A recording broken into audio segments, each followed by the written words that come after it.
이거 먹는다고 막 엄청나고 막 대단해지는 그런 거 아니야. 부작용 때문에 진짜 위험할 수도 있어.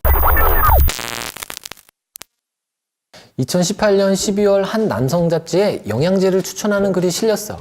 그런데 이런 제목이더라고. 합법적인 황홀감을 주는 약물 25가지. 보고 내 눈을 의심했지. 그런 게 세상에 어딨어.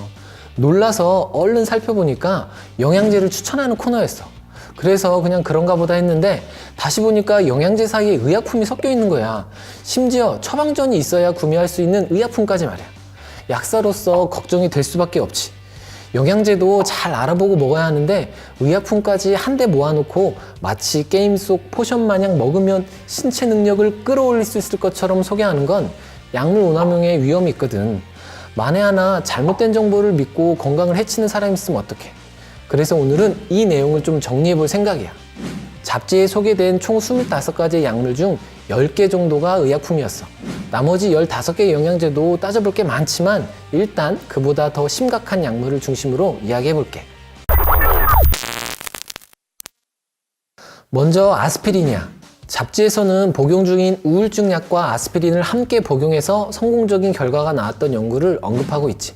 하지만 우울증 약과 아스피린을 함께 복용해서 오히려 안 좋은 결과가 있었던 연구도 있어. 아스피린이 일부 우울증 약의 약효를 방해했던 거지. 그러니까 전문가의 조언 없이 이런 내용의 글만 보고 둘 다 같이 한번 복용해 볼까 하는 생각은 하지 않는 게 좋아. 그리고 아무리 쉽게 구할 수 있다고 해도 아스피린은 약이야. 모든 약은 부작용이 있다고 지난번에도 얘기했지. 아스피린도 위장관 출혈 등의 부작용이 있으니까 이걸 무턱대고 먹는 건 좋은 일이 아니야. 칸나비디올은 우리나라에서 구하기 어려운 성분이야. 칸나비디올, 줄여서 CBD라는 이 성분은 대마에 들어있는 성분 중 하나거든. 대마의 그 중독성을 유발하는 THC라는 성분과는 달리 중독을 거의 유발하지 않고 주로 정신질환 쪽으로 사용한 연구들이 많이 되어 있어. 특히 소화 간질 같은 질환에 사용한 연구들이 많았지. 대마에서 추출한 성분이긴 하지만 이걸 사용한다고 꼭 경찰서 진실의 방을 구경하진 않을 거야. 올해부터 뇌전증이나 희귀질환 환자들을 위한 의료용 대마의 사용은 합법화됐거든. 하지만 건강기능식품으로 만들기에는 아직 국내 법규가 좀 엄격해서 더 규제가 완화되기 전엔 국내에서 볼 수 없을 거야. 아직까진 의료용만 허가야. 알았지? 타다라필은 발기부전 약이야. 시알리스라는 이름이 유명하지. 여기엔 매일 섭취가 가능하다고 쓰여 있는데 약의 용법 용량 허가사항을 살펴보면 매일 투여하는 것은 강하게 권장되지 않는다 라고 되어 있어. 필요한 경우라면 함량을 낮게 매일 복용하게끔 의사쌤이 처방하기도 하지만 이건 역시 전문가의 조절이 필요한 부분이야. 그러니까 영양제처럼 가볍게 하루에 하나씩 복용할 수 있는 그런 약이 아니라고. 그리고 이런 발기부전에 사용하는 약들 역시 부작용을 잘 고려해야 해. 이게 혈관을 확장하다 보니까 얼굴이 붉어지거나 두통이 오거나 하는 부작용이 흔하게 나타날 수 있거든. 발기부전이라 하면 가장 먼저 떠오르는 약은 역시 비아그라지. 물론 발기부전 환자에게는 합법적인 황홀감을 줄 수도 있겠지. 하지만 그건 발기부전 환자의 경우나 그렇지 멀쩡한 분들이 복용해서 도움이 될 그런 약은 아니야.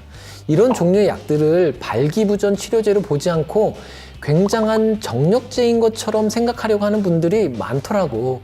이거 먹는다고 막 엄청나고 막 대단해지는 그런 거 아니야. 그러니까 제발 남자 화장실에 막 붙어있는 그런 불법 비아그라 시알리스 광고 보고 주문해서 복용하지 마.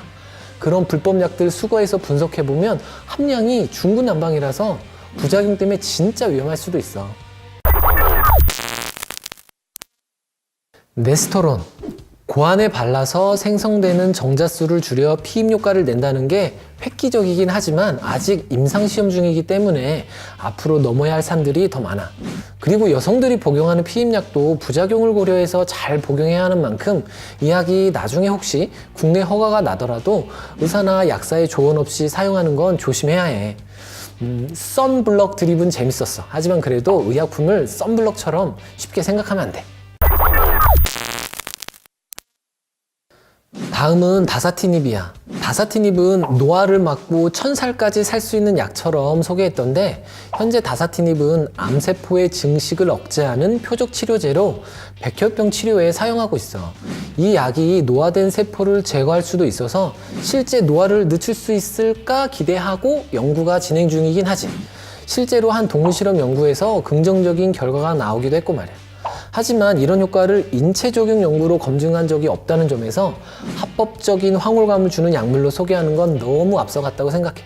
게다가 현재는 엄연히 백혈병 치료제로 쓰는 약인데 영양제처럼 소개하면 안 되지. 약물인데 영양제처럼 소개된 성분 혹은 구할 수 없거나 부작용이 우려되는 성분들을 위주로 먼저 정리해봤어. 여러분은 고생해서 찾아보지 않아도 돼. 이번 영상의 핵심은 전문가를 거치지 않은 정보의 오류를 바로잡는 데 있었으니까 말이야. 이 외에도 영양제처럼 소개된 실로시빈, 중탄산나트륨, 에레누밥, 에스케타민 등의 약물이 있는데 의약품은 의약품으로 분류된 이유가 있으니까 부정확한 정보를 통해서 약물을 오남용하지 않았으면 좋겠어. 기껏 노력해서 오히려 건강을 해칠 위험이 커지잖아. 의약품을 복용할 땐 반드시 전문가와 상담을 하는 게 좋아. 그래서 오늘의 결론은 뭐다? 약은 약사에게. 다음에 봐. 안녕.